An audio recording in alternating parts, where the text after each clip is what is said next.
Hi guys, welcome to Peoplelyzer, the place to empower people. Today we will talk about where to move.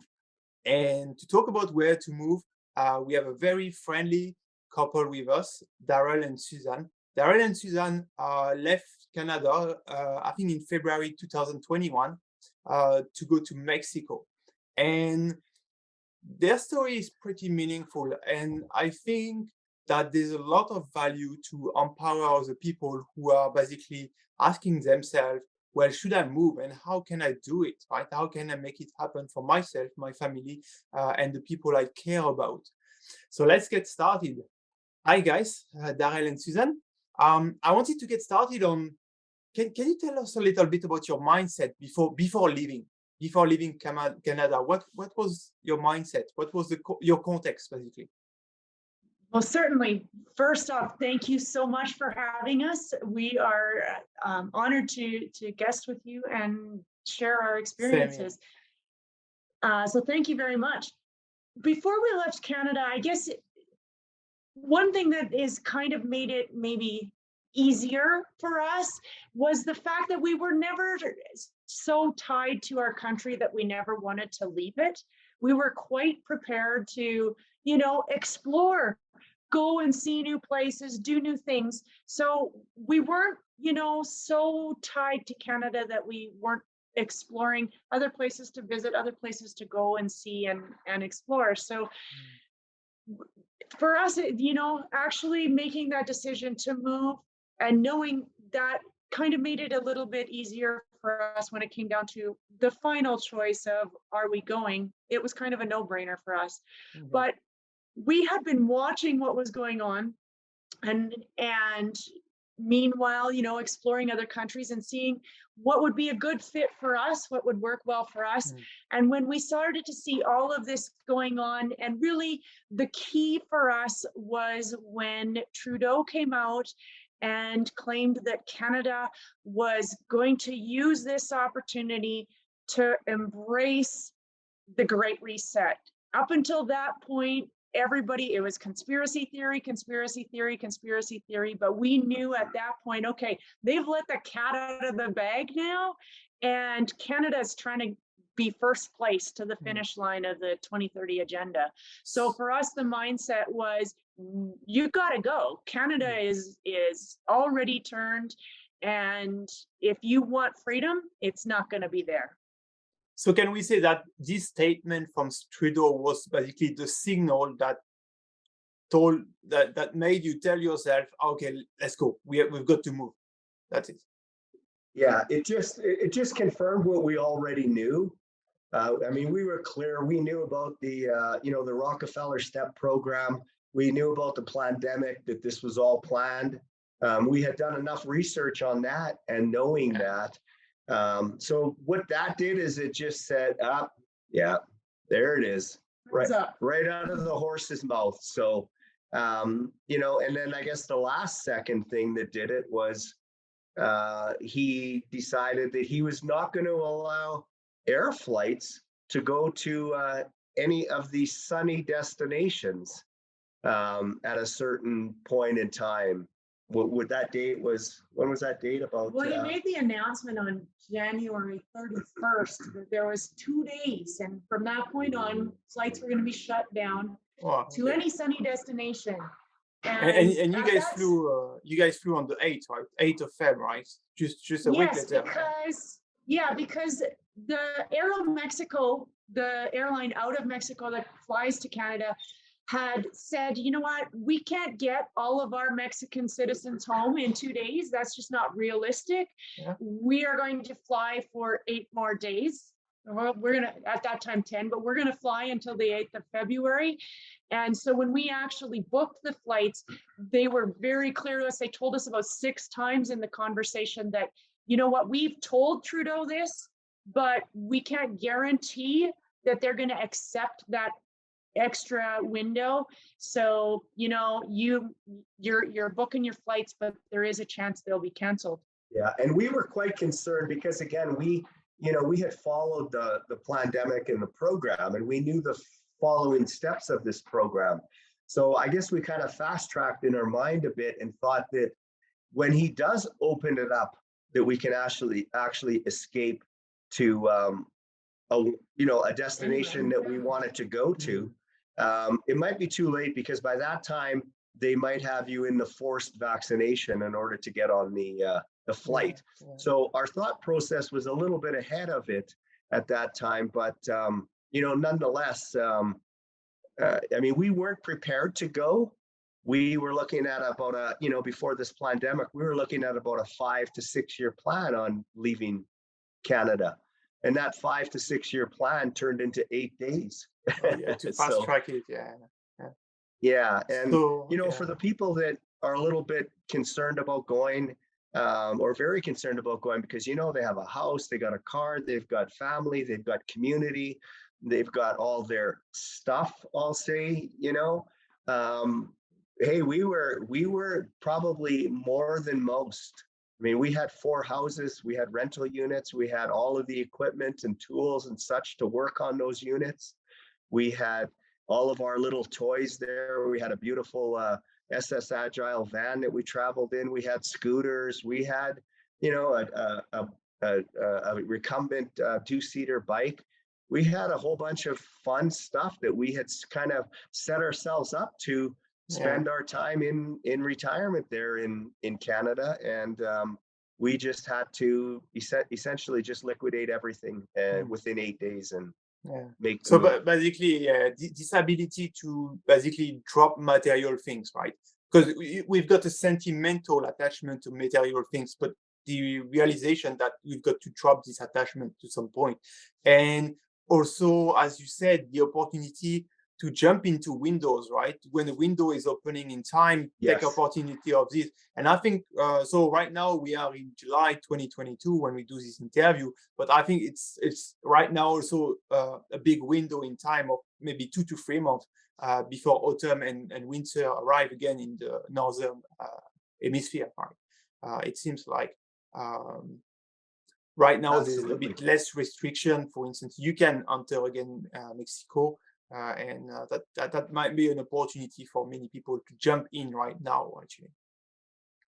Yeah, and one of the things, like, yes, we could have escaped later, but for us, it was even a point of we weren't even willing to take that test because even at the time, we didn't necessarily know all the things we know now about the test and all the dangers of it. But the fact that they were forcing a test on people, that the guy that made the test said you can't use this for that, put red flags up for us, right? When the guy that invents it says this is not a way to tell if you're sick, and you can pretty much determine to find anything if you want to, and you do it the right way. We knew that there was a reason they were also forcing everyone to get tests.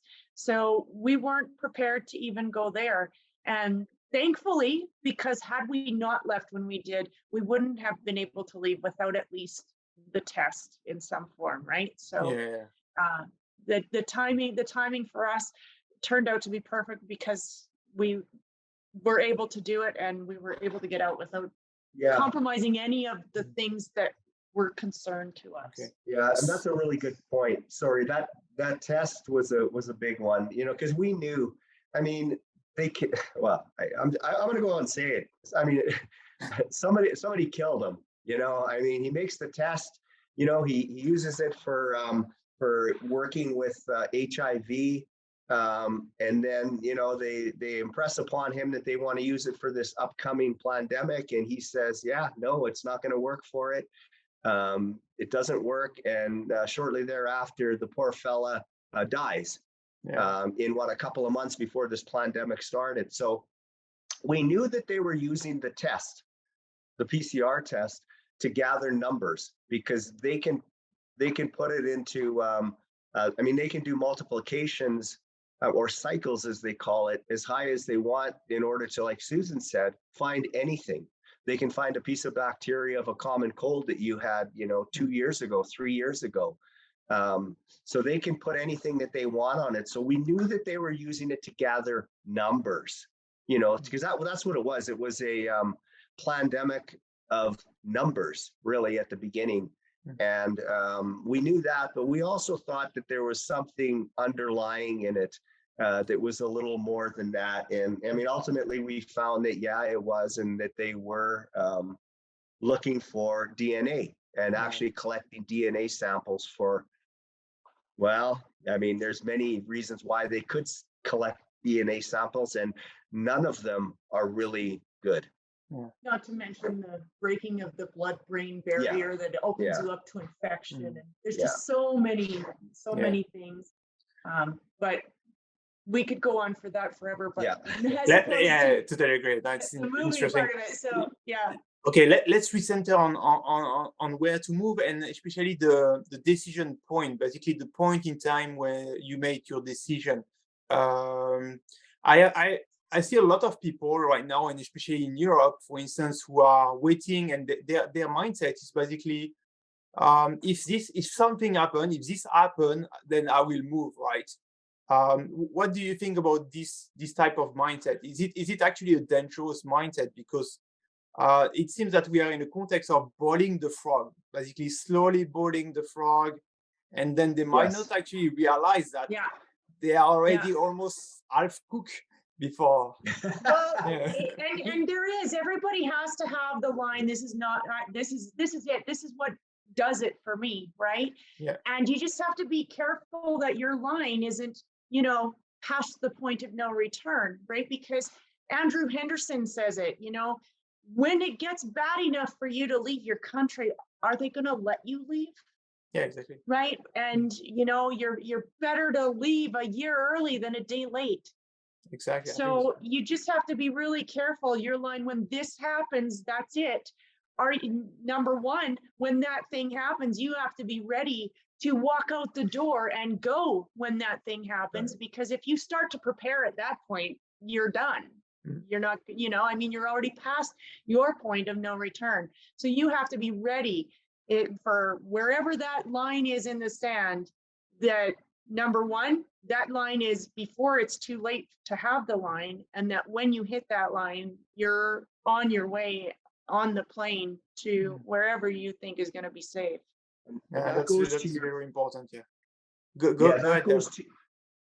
That goes to your point about the timing right now. There's a window now that, well, I think we both feel that this is going to be your last window. This is actually the window that we thought might have been there when we left, but now we're almost certain that this is your last window. I mean, you're being anybody in a Western country that wants to leave for a country that they think maybe isn't going to be as quick, or maybe not even engage in this full great reset and become one of this one world order, one world country. So now is that window, and it's there's no guarantee it's going to open back up again once it closes. Getting smaller. Smaller. We've heard different areas on mid-July to September. I mean, we had a good source out of the Canadian military that said middle of July, you better be out of there. So we're hearing different things, but regardless, this seems to be people's last window of hope. Yeah, it seems that many people have this feeling or this intuition that, it's and it's good to follow your intuition. It's sometimes you can't explain everything, but try to listen to yourself. Coming back to your move, did you have actually a few places in mind when you decided to move, or Mexico was the only place you targeted, and that's it? Was there a bunch of options for you? We had, so first off, you got to have your criteria of what is important to you and wherever you're going, right? Yep. So for us, we were retiring on the income that we had made and savings that we had. We don't have pensions, we don't have anything like that. So one of the criteria for us was a country that was going to be affordable, something that we could make a budget and know that we can have our money survive our lives, right? We wanted a country that had good healthcare and that we could count on, if we need healthcare, we can get good quality healthcare. We wanted a country with good weather. Darrell cannot stand hot, humid weather, and I cannot stand cold weather. So we needed something that was going to be a balance for the two of us. we wanted something that enabled us to, you know, still get mail, to have a mail service that was at least somewhat reliable. So we had our list of criteria of everything that was important to us. And then, you know, number one being, you know, how much is it going to cost us to get there? Can you get citizenship? Can you get residency? What are all the things that are going to be a qualification for that? And we had narrowed it down to about 15 countries. 15. Oh, that's quite a lot. And we brought it down to, at the end, we had decided between Costa Rica and Ecuador.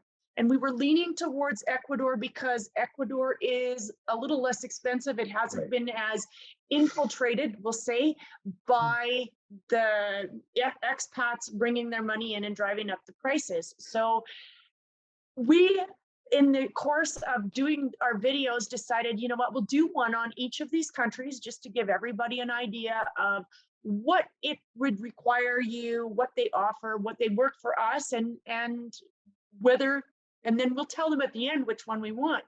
And in the course of that, a friend said, you know, you need to look at Mexico. And we hadn't considered Mexico because we listened to the news that told us Mexico is this terribly unsafe country that is essentially, you know, the last place on earth you would want to be. But when Frank said, you know what, you need to look at Mexico, I started looking at Mexico. And you know what, at that same time, all of this started to happen with learning about what's going on in the plan and everything. And not only did Mexico rise to the top, it came out as the only country that we could see that really has a good chance of at least resisting or being the last guy to the finish line instead of the first guy to the finish line when it comes to this, right? So one of the things that we considered was, you know, China and China's Belt and Road Initiative.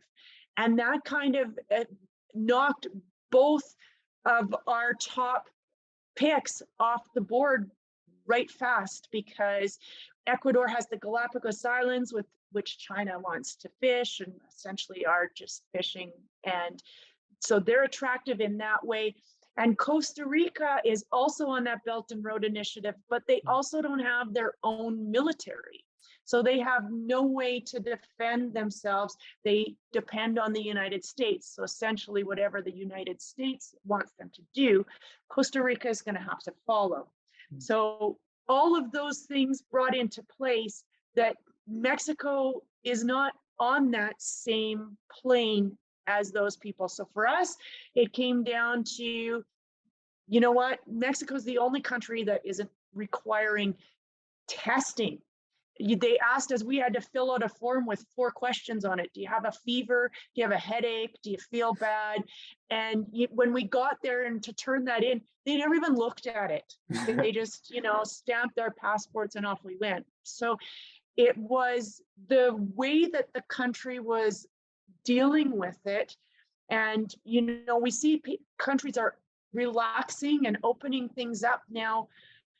Are they going to, the question when we're looking at other places, because even as though we love Mexico, we're not tied to Mexico into the fact that if there's somewhere else that is, you know, going to be more successful at resisting than Mexico might be, we've still got our eyes open and we're still watching.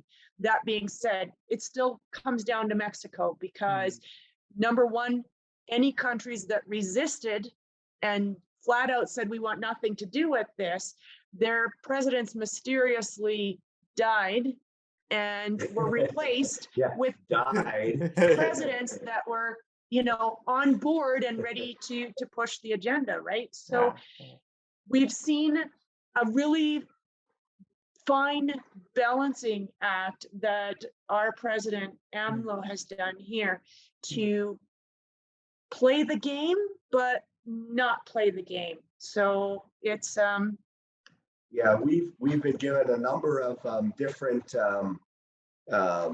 a number of different things have happened, and a number of the decisions that the government here in Mexico has made that give us the idea or gives us the belief that they are doing just enough to please the UN, the WHO, the World Economic Forum, and the globalists in kind of going along with their game, but yet not really seem like they want to be part of it, and that they're going to be part of it for the long term.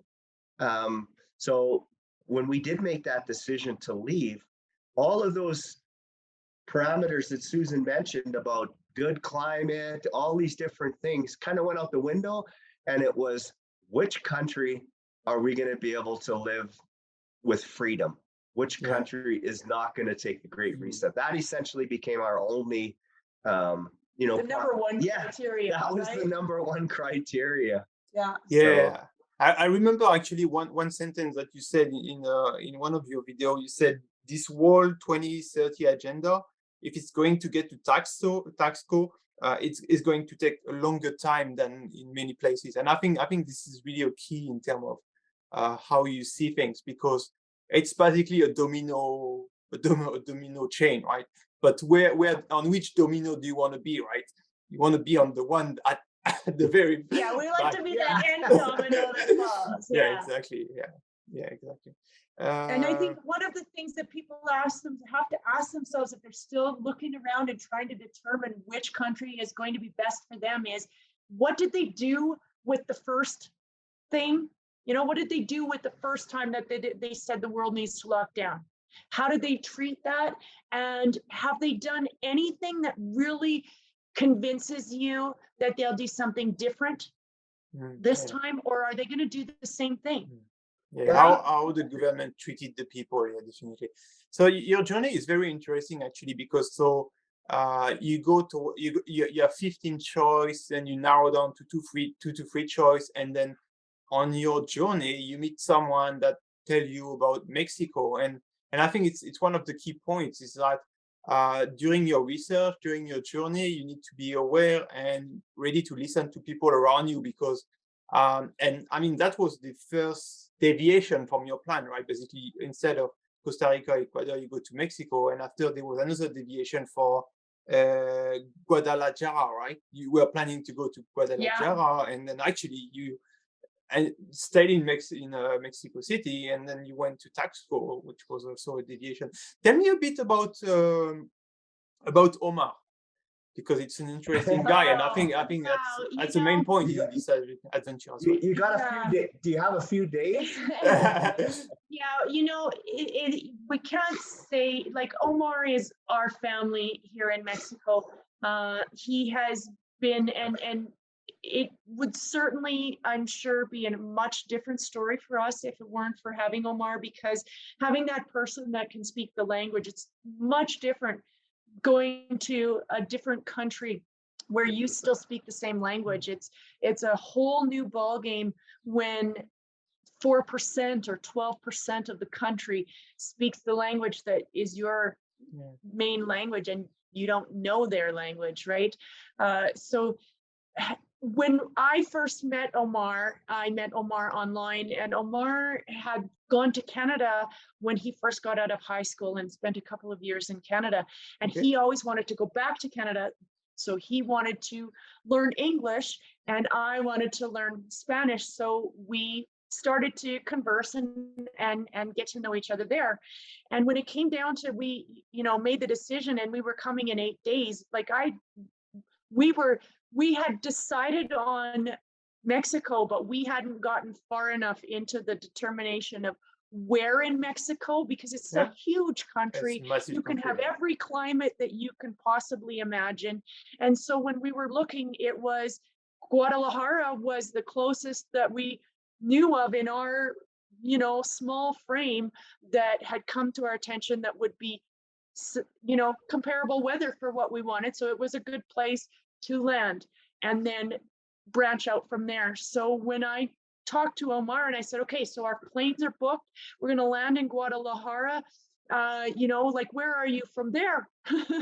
He says, well, we're about a 12-hour bus ride. And we said, okay, well, we can do a 12-hour bus ride. And he said, well, do you have to, like, is Guadalajara, are you landing in Guadalajara? I said, no, we land in Mexico City and then to Guadalajara. He said, well, Mexico City is only 2.5 hours from me. And we went, okay, Mexico City it is, because that's 2.5 hours sounds a lot better than 12 hours. So if you know what, we talked to a family that was preparing to move, and they were doing their garage sales and whatnot, and some people came along and they had family in Mexico, and they offered to, help and introduce. All we can do is encourage you to take those opportunities when you've got somebody that's speaking the language and knows the customs and everything, because it's not just a new country, it is a new life 100%. And you have to essentially give up all your expectations about what you think it should be. You Right. need to leave those at home, and you need to prepare for a great adventure of learning a new culture, a new way of doing things. Everything that is normal for you is not normal for your new country, and you just need to be prepared to forget what normal is, which I guess we should be pretty good at that now, because normal is no longer normal. But forget what that is and embrace learning new customs. Like, for example, if we were back in Canada and the neighbor was having a party at midnight and it was ruckus and annoying us, what do? You call the police and say, hey, can you go shut them up? Here, that's not an option. So you're going to either be angry because your neighbors are partying all night, and it does happen all night, or you get to know your neighbors and you become a part of the party, or you get some earplugs and you become accustomed to it, right? So how you approach your move is going to determine whether it's successful for you or whether it is a nightmare for you. And you just have to be prepared to accept things that you never thought you'd have to accept, change the way you do things, be prepared to get into a car without a car seat for your child, not have a seatbelt, not have the typical safety protocols that you're used to in your country. Yeah. They just are not here, right? So the bottom line is you just have to be prepared to give up everything that you expect your country to be and embrace what is, and be prepared to learn new things. Yeah, just two things I'm going to add. One is that, yes, if you, we're coming here for freedom, right? And to me, the ultimate freedom is to have your own personal responsibility, have your own choices, and not have the government direct you and force you with regulations and guidelines and laws and rules. And Mexico is the perfect place for that. I mean, if you're an entrepreneur, if you're somebody that doesn't like to be controlled by government and you like to make your own decisions, like Susan said, if you want to drive without a seatbelt, that's your choice. If you want to drive on your motorcycle without a helmet, that's your choice. If you want to drive on that motorcycle with your wife and your kid and your dog, that's your choice. We love that. I absolutely love that. I will take that any day over regulated countries. So that's a big thing. But to get back to you, Omar, the question you asked is, Omar is an absolute amazing person. He's been in Mexico here in Tasco all of his life. He's lived in various other places in Mexico. He's been very successful. He's done well. He's got a wonderful family, and he's a loving person. And he was willing to take the time and help us to kind of get acclimatized with Mexico, to the point where he said, well, we had actually another ticket that goes from Mexico City to Guadalajara to take the next plane. And he said, why don't you cancel your plane ticket and come to Tasco? I'll pick you up. It's only a couple hours away, 2.5 hours. I'll come to Mexico airport, pick you up, bring you back to Tasco. I got a place for you. You can hang out in Tasco for a while, learn a little bit of the culture, get an idea, look at maps, see where you want to go from here. And, you know, I can help you with certain things if you need them. And so we said, okay, sure, we'll do that. And he's not going to get rid of us now. Yeah, so getting in a place where people are friendly, people are helpful, I think it's very important as well. When you actually look at, you don't want to fall into a place where there's basically culture clash, or the people are individualistic, or things like that as well. It seems that Yeah, Omar and is a the good other thing, representation. Go ahead. yeah, the other thing you have to be aware of is the elephant in the room is there are cartels in Mexico, and you have to adjust your lifestyle to not come in conflict with them. And, you know, for example, leave your jewelry at home or sell it or put it in a safe deposit box. You don't want to flaunt diamond rings and Rolex watches. That's just not a smart thing to do. Don't come here in a brand new flashy car. Don't bring your brand name clothing. You want to blend in. You want to, you know, not be out drunk, stumbling down the block at midnight, 1, 2 o'clock in the morning. Those are just things that are just not smart to do in Mexico. And then and you can absolutely get yourself in trouble with the cartels if you are not paying attention.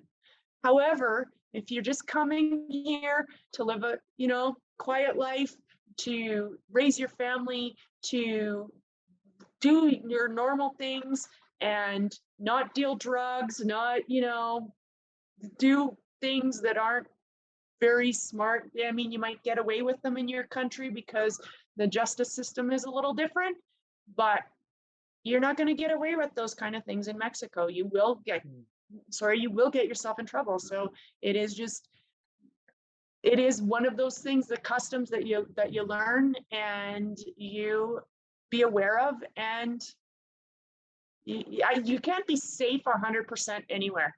You can be walking down the street and get hit by a car. You can, you know, be in a mall and have a mass shooting. There's nothing that is going.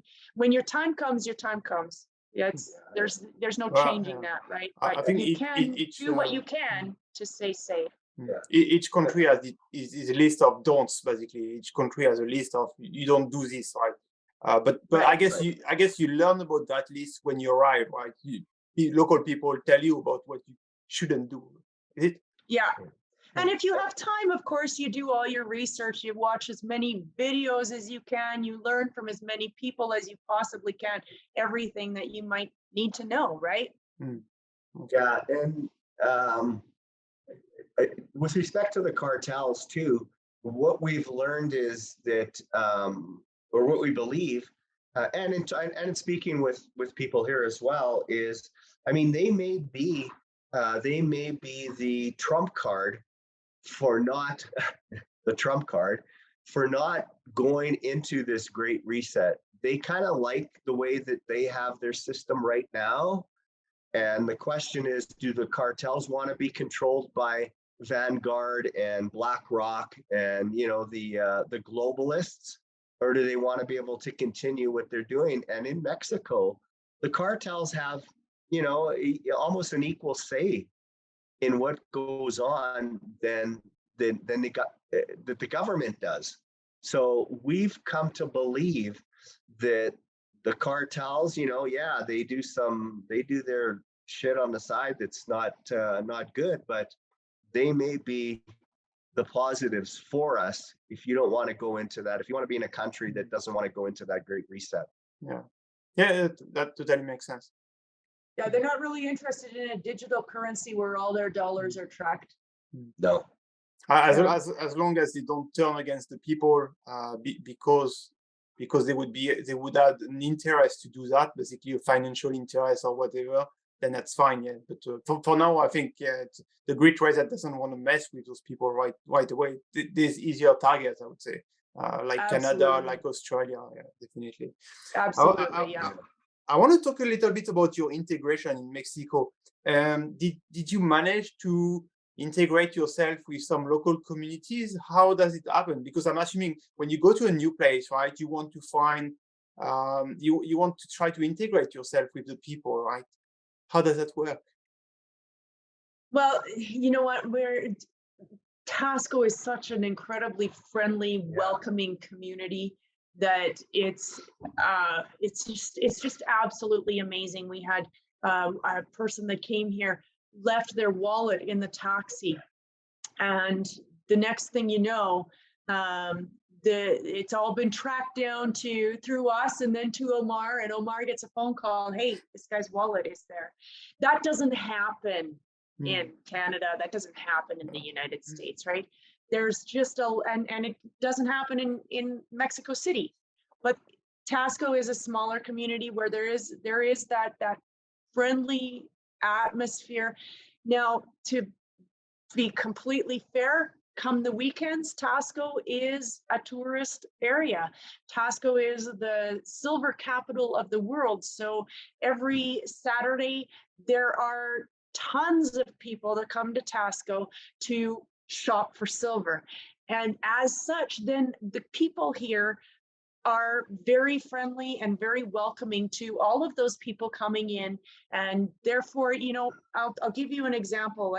We walk the same path every Saturday when we go downtown. And this one Saturday, we saw this shirt for Darrell, and we said, we really like that. Let's go and ask for it. So I asked how much the shirt was, and she told us 120 pesos. And I said, okay, but I don't want the gringo price. I want the Mexican price. And she said, I already gave it to you. We see you walk past here every Saturday. We know you're here. Yeah, the gringo price is actually 180 pesos. Yeah, 180 pesos. Okay, that's good to know. So, we're the farthest from the most social people that there are. We're really quite content to be in our home and do our thing and hang out with Omar and the few friends that we have here. And there's so many people that we are meeting that are coming to Mexico, and they come and they want to meet us, and we love all of that, but we are just as content to be in our house and go nowhere. So we're not the type of people who run out looking for people to hang out with, looking for entertainment. But even at that, like I say, this community has embraced us. We have the people that see us and they say hi to us and talk to us every time they see us. So we couldn't ask for a better community to make that happen in, for two people that have, I've always thought I was a really quick learner, but when it comes to learning the language, I can ask you any question I want, but I can't understand what you tell me back. So it's a difficult transition that other people that are better with languages haven't necessarily had the difficulty with it, but the people are so patient and they work with me as I try and figure out what it is I'm trying to say, and they repeat it 76 times for me until I can understand what it is that they're coming across with. So it's not easy. We're not going to tell anybody that you're going to come here and it's going to be a cakewalk. Learning a new language is, we know some people that have been here for 6 months and they're doing really well. It's coming really well for them, and other people that have been here for longer, like us, and it takes longer. That's just human nature, right? Yeah, so it's not going to be a cakewalk, and it will take some time. But hey, what's more important to you, right? And you just have to make that commitment and do it, and it eventually comes, right? So go ahead, Dad. Okay, sorry, just to touch on that, like Susan says, we have a gym that's right here, and we were just welcomed right away into the gym. We have a regular couple of places that we go every Saturday for our kind of our street tacos, and You know, we've become a piece of furniture there now in that place, and we we do go we go to various places around here, and I mean, you can with Tasco, it's wonderful because you can go anywhere you want just walking. You can get to everywhere. So we do a lot of walking here. We don't need a vehicle. We can go to pretty much, we can get anything that we want, whether it's in the big market, you know, the People's Market, or whether it's you know, the store, you know, the more Americanized grocery store. We have everything within walking distance. So we do a lot of walking here. Yeah, and we love it. We don't, you know, and like Susan says, we don't need to go find entertainment. We're good with ourselves, you know. We're good with ourselves. We do our own things and whatnot. And but having said that, wow, during the well, most of the year, I'm going to say during about 8-9 months of the year, you can go out almost every Thursday, Friday, Saturday night downtown to Zacola, which is the downtown area, and there will be free entertainment out there. Musical bands, jugglers, there's just always something, marching bands. There's just always something going on here in Tasco downtown. Free entertainment on the street. That's So good. it's amazing. You won't see that in Western Yeah. countries. Most Yeah. Yeah, no. Yeah, so we have Omar, which has been able to make our transition so much easier. If you're coming and you don't have that person, it's not a bad idea to go and land in a place where there's other expats that can help you transition into the culture. But that being said, you want to select your expats that are trying to transition into the culture, Right. not the ones that are trying to bring their country with them Yeah, to Mexico. exactly. Okay. But absolutely, you know what, there are a lot of awake communities in Mexico now where you can go and you can get that help with people that speak both languages and are able to integrate you in. And I guess starting by renting something, right? And starting, Absolutely. don't buy Yes. right away, because I think some No. people No. have this mindset of, well, I need to buy something, even cheap one, for my needs of security, basically, right? I feel more comfortable having my own house or Yeah, flat, but I think it will be a mistake potentially, right? we know some people that, you know, Absolutely. bought in a gated community thinking, hey, this is going to be great. They got a great deal on it, but you know what? They don't get along with their neighbors. It's just a bad situation all the way around. And now they have a house that they're stuck with in that situation. Yeah. We would advise everyone, you know what? You can come here, you can travel around. When the place that is right for you comes along, you'll know it. And you will find a place that is there, right? Don't buy from a Western country perspective, right? You don't want to try and find yourself a real estate agent that's going to find you a place in Mexico, because you're going to pay Western Canadian or Western American, Western society prices in a country that does not have that. Yeah. And you know, you're gonna get gringoed, for lack of a better word. And unless you are there, and unless you've learned what that area is, what the prices should be, you're gonna pay too much. Just look at the shirt. Go back to the shirt. It was 180 pesos if you're a tourist. It was 120 pesos if you're a Mexican. So you just don't ever buy until you've had time to learn that. And there's more than one reason for that. Number one is because you're just wasting your money.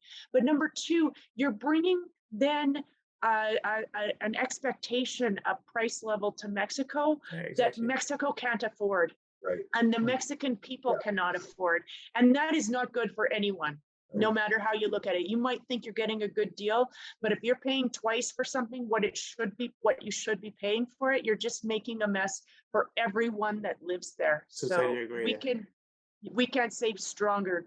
Don't buy until you've gone to the community and you've looked into it and you've, learned what you should be paying for a house. Just getting back to that purchasing a house. We're a little bit ahead. I'm going to say we're a little bit ahead of most people because we've had the time to study what's going on, and go all the way back to the development of the commercial banks and the whole Rockefeller Rothschild plans back in the early 1900s, and so consequently we're a little bit ahead, and we would not recommend anybody purchasing any type of place because of those reasons that you mentioned, Susan mentioned, but also Mexico has different states and they have their own kind of, laws and rules and stuff like that. And, there are certain states here in Mexico and there's certain places and certain cities that are really, really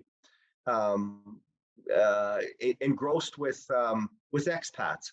Okay. And people tend to think, okay, I'm going to go to Mexico. Well, I want to go to, let me see. I was in Puerto Vallarta. It's beautiful there. Oh yeah. The ocean. I want to go to Cancun. Oh, it's beautiful there. The ocean. I want to go to Playa del Carmen. Oh, that's a gorgeous place. Yeah, I could live there. And, maybe those aren't the places that you want to go to because they are Americanized to the point where if the shit hits the fan here, those are the cities that will fall first. So there's already certain things that are happening in those areas that are much different with respect to protocols, much different than in other places in Mexico. So we would definitely not recommend you buying a place, period. And now with this whole Great Reset and that really adds another level. However, I'm going to go a little further into this, and we did actually purchase a place, but with the thought of going into the Great Reset, and also with the thought of placing some money out of the Western system and having it into an investment. And we actually purchased a lot, and we're having a house built in a community that is being built specifically to weather the Great Reset. It's in the middle of the jungle. It's protected from 5G. They have taken every single, it's being organized, run, developed by a couple that wanted to raise their young, 6-year-old in a safe environment. These people are fully awake, and they're Californians. The lady is a born Mexican, and they wanted a place for so they found this place, and they when people started talking to them and saying, hey, we'd like to do that too, they thought, well, we got a lot of acres, maybe we'll just open it up and we'll have our own little community where we'll have 100 different lots in 100 in our little community. So without going way into that, we thought that is going to be as safe as any place that we found. And we've checked out probably at least a half a dozen or more off-grid communities that are going up in Mexico. And for us, that seemed to be the best, specifically because it's been developed and built specifically one reason in mind. Yeah. And that's if the shit hits the fan in Mexico, that should be the safest place to be. Yeah. Okay, it's very interesting. So yeah, we just there's no way we would advise anyone to buy, because if one of the things we say is you have to prepare for the worst, but hope for the best. And if the worst comes to be, they don't plan for you to have any access to any services unless you comply. So you have to be in a position where you're able to get out of that and not need any of their services. Yeah. So and with this place, it's going to be their own water systems. You're going to have your own thermal what is it called? Geothermal Cooling system. We're talking the water, the wells. We're talking growing area. It's going to be a fully self-sustainable. What do you call it for the sun? The Solar panels. solar panels and everything in that area. So we're very prepared to have to go there. Although, if it doesn't hit Tasco, we're not going to leave Tasco. That we'll rent that to a family or someone that wants to live in a fantastic community where there's not going to be any jabs, there's going to be no masks, there's going to be none of that, nothing. But we just assume stay on the side of the mountain here where we are in Tasco. And the simple reason for that is because the weather here is better. It's cooler for Darrell. We're living on the side of a mountain, not in a jungle. So the weather is cooler. Yeah, it's just beautiful here. Yeah. I mean, our temperatures go from 70 degrees or say 19 Celsius to 33 degrees, and all year round, essentially all year round. And in the evening, it gets even cooler, cools right down in the evening. Our rainy season is really, I call it a fake rainy season because it's not a rainy season like we know from the West. The rainy season here in Tasco is essentially you've got a hot sunny day until the evening comes, and then around anywhere between 9 and 1 a.m. you have a massive rain thunderstorm. And then when you wake up at whatever time, 7 you wake up, or 6 or 8, you're back to another sunny day again, and the rains again at the night. It's just it's bizarre. That's cool. Yeah, it's awesome. Okay, so I'm assuming a lot of people reach out to you, right? I mean, you've got people reaching out to you to understand the context and ask for information. I'm assuming, right? If I'm correct. Yes. What is the main concern, or what is the main type of question people are asking you?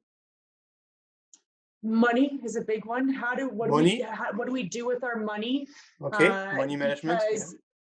Because we know that it just takes the flip of a switch for a bank to be hacked and the money to be gone. We've already seen the Canadian government put into place how easy it is to shut your bank account off for you and leave you with nothing. China, they're doing it. If you got the little green light on your phone, you're allowed to get money out of the bank. If it's red, this is what they plan for everyone. So there is nothing that we can say that is more important, that if you have any money, you need to get it out of the banks.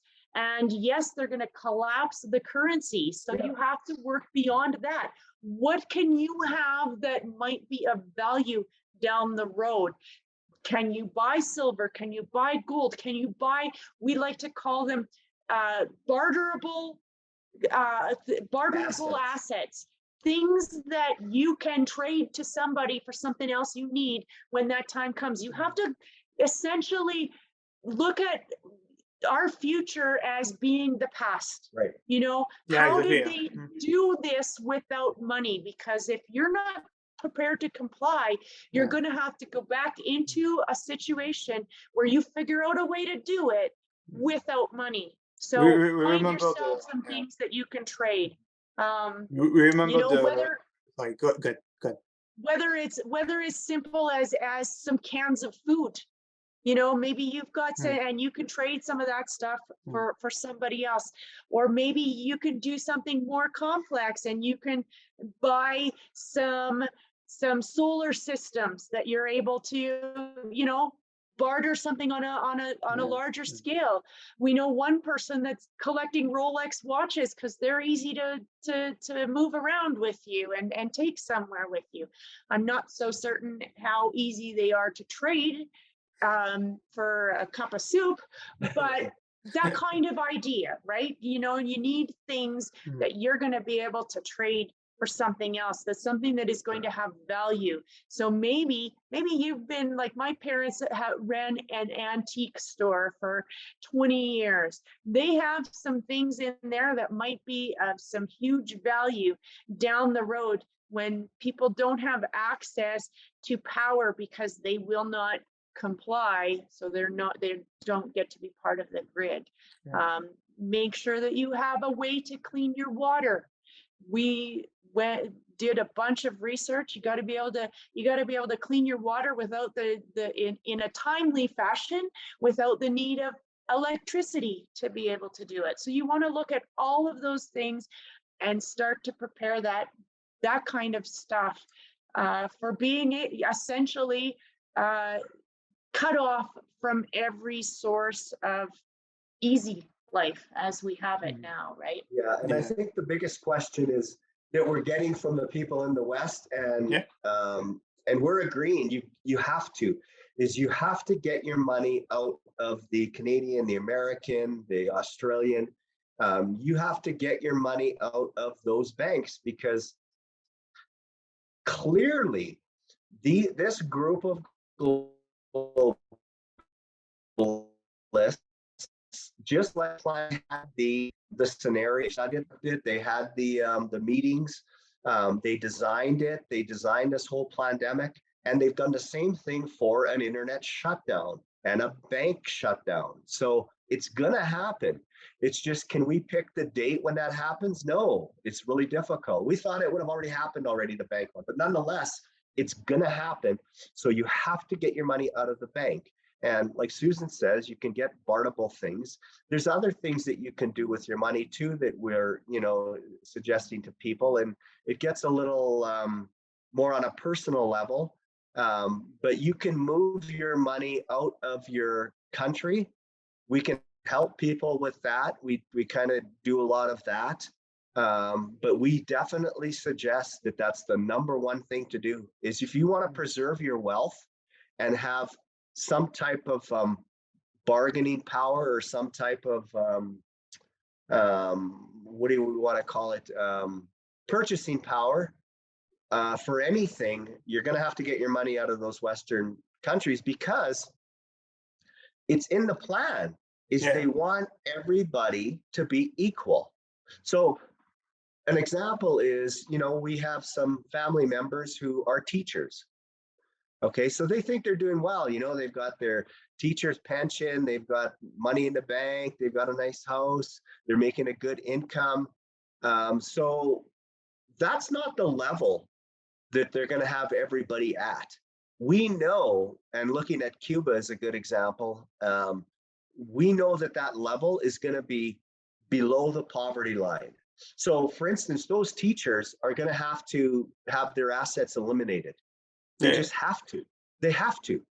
So whether it's through shutdowns, whether it's through massive tax plans that they've got going already in New York, Los Angeles, in other places, they have methods on bringing everyone down to the poverty level where you are dependent on them. You are dependent on government, which in turn is dependent on the globalists and, the few families, the Vanguard company, and the Rock and BlackRock. So it's going to be a fascist controlled government, which then is kind of a communist arm to the people. And that's the way it is. It's going to be. So we tell people, you got to get your money out, because you're not going to have it. You're not. I guess, okay, let's look at best case scenario.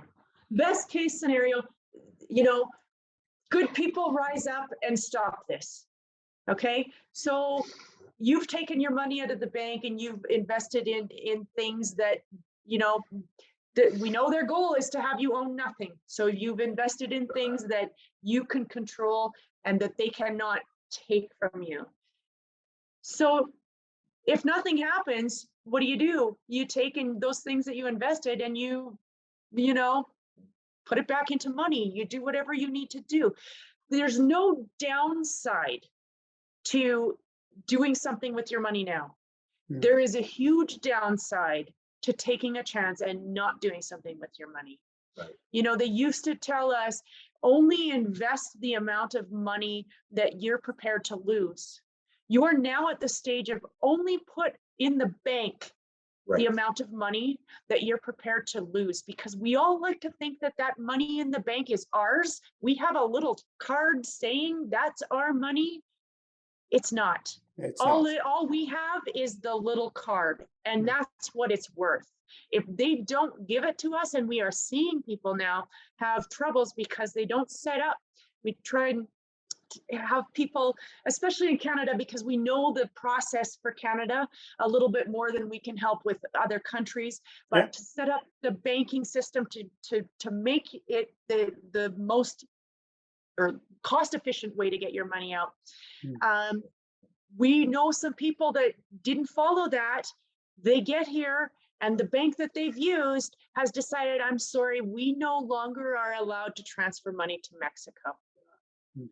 So they're now in trouble. Like, what do we do? How do we, yeah, and so now they're scrambling, trying to find another way to make it happen, right? So the bottom line is that money, it might have your name attached to it, but there is nothing saying that they're going to give it to you when the Mm. time comes and you're asking for it. Yeah, I love your statement actually. Only put in the bank what you're ready to lose, right? In terms of money, it totally makes sense, and this is the mindset that people should have. Basically, only put in the bank what you're ready to lose, and I really realize that this is really the truth, actually.